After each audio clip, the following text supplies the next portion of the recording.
తెలంగాణ భవన్లో ఎమ్మెల్యే కేటీఆర్ మాట్లాడుతున్నారు. లైవ్ లో చూద్దాం. ముందుగా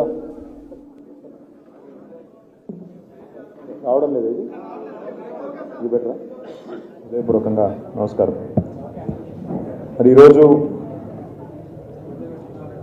తెలంగాణ రాష్ట్రంలో కొత్తగా ఏర్పడ్డ ప్రభుత్వం ఏదైతే ఉన్నదో ఉద్దేశపూర్వకంగా బీఆర్ఎస్ పార్టీని గత 10 సంవత్సరాల కేసీఆర్ గారి నాయకత్వంలోని పరిపాలనను బదనాం చేసే విధంగా ప్రజల్లో అపోహలు అనుమానాలు సృష్టించే విధంగా కొంత ప్రయత్నం నిన్న మొన్న తాత్కాలికంగా బురద జల్లడానికి చేసిన విషయం మీకు తెలిసిందే. అయినప్పటికీ శాసనసభలో మా పార్టీ నాయకులు పెద్దలు జగదీశ్వర్ రెడ్డి గారు కానీ హరీష్ రావు గారు కానీ పార్టీ తరపున నేను కానీ ప్రభుత్వం మా మీద చేసే ఆరోపణలకు కానీ మా మీద చేసిన కొన్ని కువిమర్శలకు కానీ ధీటుగా సమాధానం చెప్పినాం. కాబట్టే మాకు మాట్లాడే అవకాశం కూడా సావధానంగా మాట్లాడే అవకాశం కూడా ఇవ్వకుండా గొంతు నొక్కి చివరికి శ్వేతపత్రాల్లోని హడావుడి చేసి ఆఖరికి వాయిదా వేసుకొని ప్రభుత్వం పారిపోయిన విషయం కూడా మీరు చూసినారు.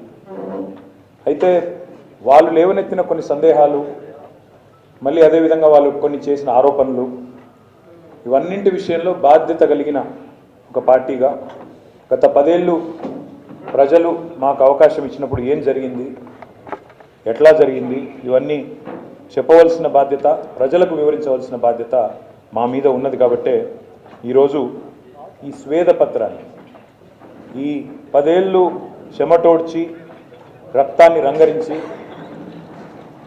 వందల వేల గంటలు పనిచేసి ఒక్క మా ప్రభుత్వంలోని మంత్రులు ఎమ్మెల్యేలు మాత్రమే కాదు, మా ముఖ్యమంత్రి గారు మాత్రమే కాదు, లక్షల మంది ఉద్యోగులు, కోట్ల మంది ప్రజలు తమ స్వేదంతో, తమ కష్టంతో, తమ చెమటతో ఈ రాష్ట్ర అభ్యున్నతికి ఏ రకంగా తోడ్పడ్డారో, ఏ రకంగా ముందుకు తీసుకొని పోయినారో చెప్పవలసిన బాధ్యత ఈ స్వేదపత్రం ద్వారా మా మీద ఉన్నది. కాబట్టే దీన్ని స్వేదపత్రం అన్నాం. ఎక్కడికి చేరుకున్నామో తెలియాలి అంటే ముందుగా ఎక్కడ మొదలయ్యామో కూడా గుర్తుపెట్టుకోవాలి. అందులో భాగంగా మరి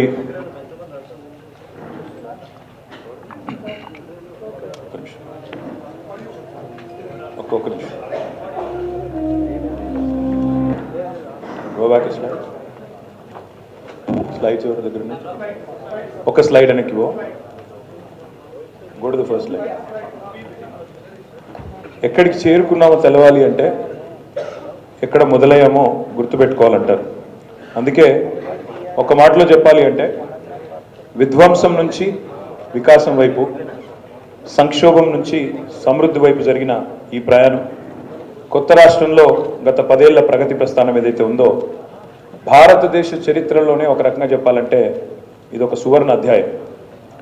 60 ఏళ్ల సమైక్య పాలన, 60 ఏళ్లలో జరిగిన జీవన విధ్వంసం ఒకవైపు అయితే మరి నేరపూరితమైన నిర్లక్ష్యంతో, క్రిమినల్ నెగ్లిజెన్స్తో, నెక్స్ట్ స్లైడ్, క్రిమినల్ నెగ్లిజెన్స్తో, ఉద్దేశపూర్వకమైన నిర్లక్ష్యంతో మన రాష్ట్రాన్ని నాశనం చేసే ప్రయత్నం, జీవన విధ్వంసం చేసే ప్రయత్నం ఆనాటి అప్పటి పాలకులు, అది కాంగ్రెస్ వారు కావచ్చు, ఇతరులు కావచ్చు, వారి వివక్ష వల్ల శిథిలమైన ప్రాంతం, పూర్తి స్థాయిలో పక్షపాతంతో చిక్కిశల్యమైన ప్రాంతం మన తెలంగాణ.